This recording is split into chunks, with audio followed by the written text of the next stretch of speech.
You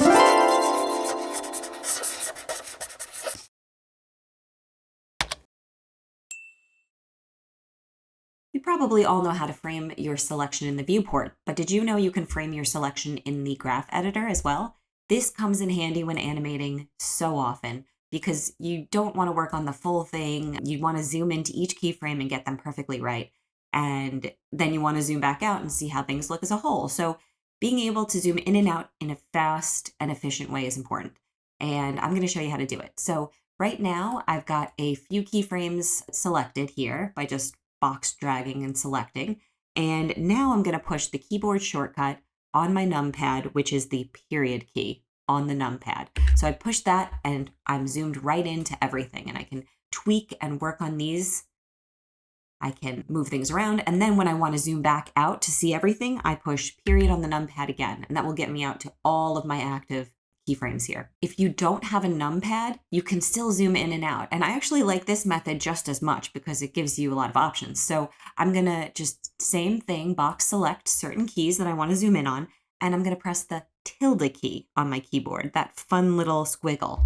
And when I push that and hold it down, I see that I've got some options. I can frame all, frame scene range, frame selected, or go to current frame. I'm going to frame selected. There we go. So now I can see closely what I'm looking at. And then if I want to zoom back out again, tilde key again, and you can go to frame all or frame scene range. Let's do that.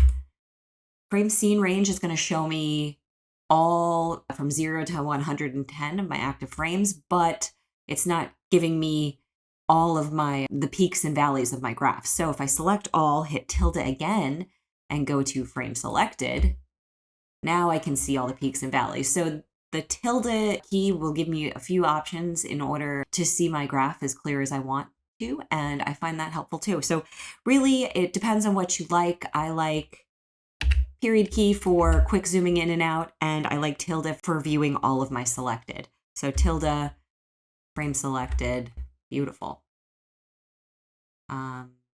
They're both good, so you don't need a numpad to do this. You just need a tilde key. However, I definitely advise having a numpad in Blender because it makes your life a lot easier. I hope that this helped. I hope that you guys have a happy animating journey, and follow me for more tips and tricks, especially as I begin animating some of my scenes. Check out my Blender playlist. Thanks, and I'll see you soon.